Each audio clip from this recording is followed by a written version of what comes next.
الحمد للہ رب العالمین والصلاة والسلام علی رسولہ الکریم اما بعد فاعوذ باللہ من الشیطان الرجیم بسم اللہ الرحمن الرحیم۔ فتح اسکندریہ جنگ کا دوسرا مرحلہ پہلے درس میں ہم نے ذکر کیا تھا۔ خالد بن ولید رضی اللہ عنہ مسلمان قیدیوں کے رہا کرنے کے لیے روانہ ہو گئے تھے، اور مسلمان قیدیوں سے خالد بن ولید رضی اللہ عنہ پہلے اس مقام پر پہنچے تھے۔ خالد بن ولید رضی اللہ عنہ نے اپنے لشکر کو خفیہ مقام میں بٹھا دیا اور خود جا کر ایک اور مسلمان قیدی کو جو کئی سالوں سے ظالموں کے ہاتھوں میں گرفتار تھا، رہائی کے لیے پہاڑ کے اوپر چڑھ گئے۔ وہاں کا معاملہ جب ختم ہوا، خالد بن ولید رضی اللہ عنہ جو ہی نیچے اترے، راہب نے آواز دی کہ مسلمانوں تیار ہو جاؤ، ہمارے دشمن آ پہنچے، مسلمان تیار ہو گئے۔ اس طرف سے مسلمان قیدی آ رہے ہیں، بچے چیخ رہی ہے، لوگ رو رہے ہیں، اور قیدی عورتیں فریاد کر رہی ہیں، اور قبطی ان کو چیخ چیخ کر ہانک رہے ہیں۔ قیدیوں میں آگے آگے ادخولہ سوزوکداز سے اس طرح اشعار پڑھ رہی ہے۔ ترجمہ یہ ہے: مصیبت بڑھ گئی اور فریاد میں اضافہ ہوا، آنکھیں رو رہی ہے اور آنسو جاری ہے۔ میری مصیبت کی وجہ سے زمین ایسی ہل گئی کہ مجھے شبہ ہوا کہ زمین پلٹ رہی ہے۔ ہماری غفلت کے وقت قبطیوں نے ہم پر ہاتھ مارا، اور جب عرب منتشر ہو گئے تو قبطی مضبوط ہو گئے۔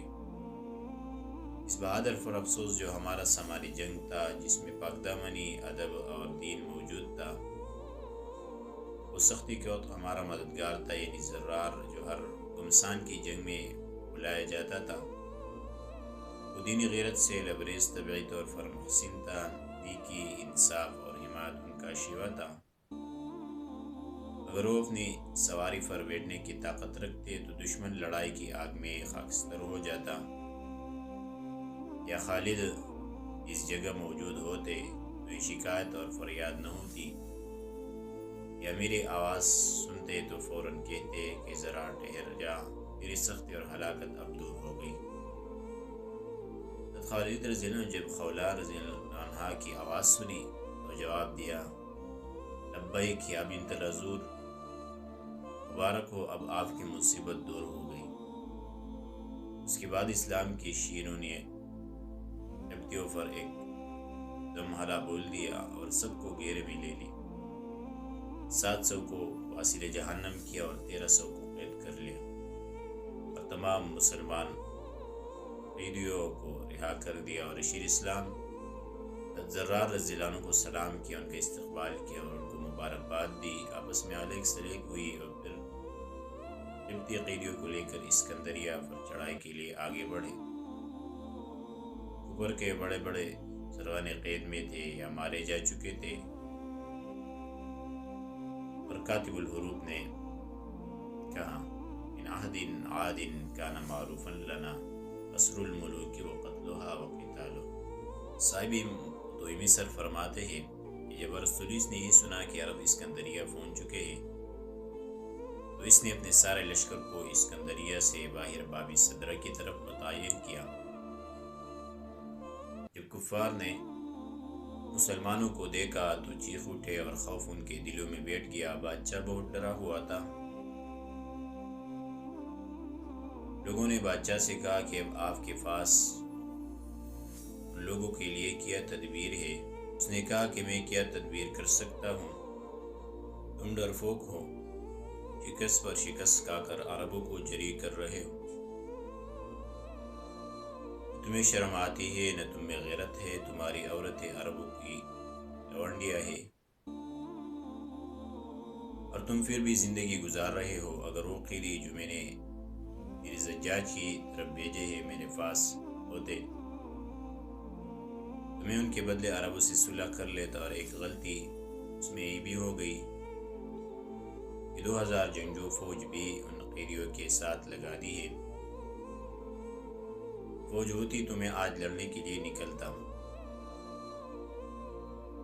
ارکان دولت نے کہا جناب عالی صلح کی کوشش کرے۔ ارسطولیس نے شاہی رقا کی ماویل کی طرف قیمتی ہدایہ روانہ کیے تھے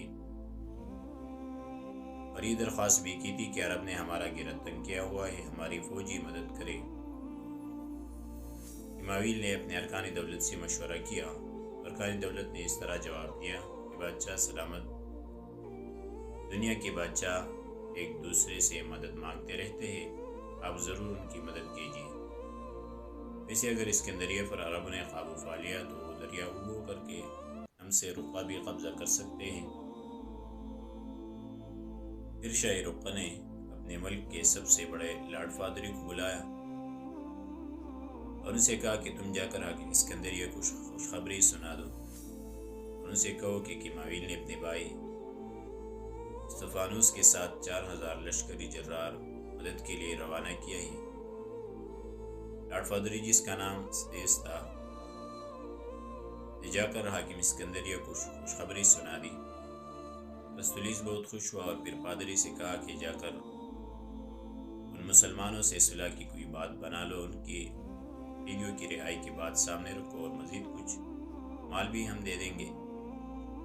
پادری نے کہا میں ان مسلمانوں کو آزماتا ہوں، چنانچہ سونے سے لدا ہوئے ایک خچر مسلمانوں کی طرف پھینک دیا تاکہ مسلمان اسے چوری کر لے۔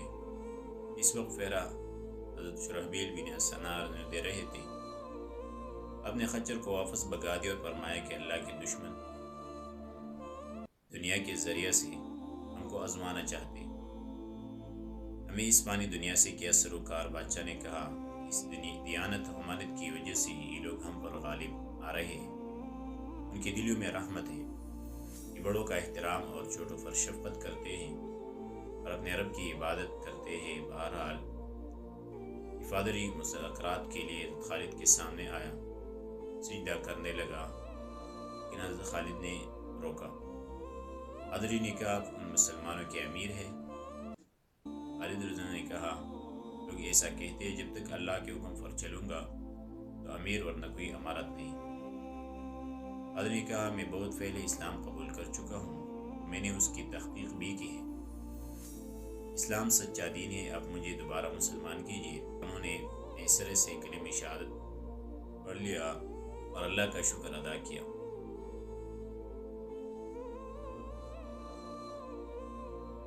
پادری نے کہا آپ لوگ بیدار رہیں کیونکہ رقہ کے حاکم نے 4000 لشکر روانہ کیا ہے، تاہم بادشاہ اسکندریہ آپ لوگوں سے صلح بھی چاہتا ہے تاکہ تمہارے قیدیوں کو رہا کر دے، مجھے اس نے اسی کام کے لیے بھیجے۔ خالد رضی اللہ عنہ نے کہا اللہ تعالیٰ نے ہمارے قیدیوں کو چھڑایا ہے، وہ ہمارے پاس ہے اور ہم نے کفار کی فوجوں کو قید و قتل کیا ہے، ہم نے ان پر اسلام پیش کیا، بعض مسلمان ہوئے اور باقی کو ہم نے قتل کر دی۔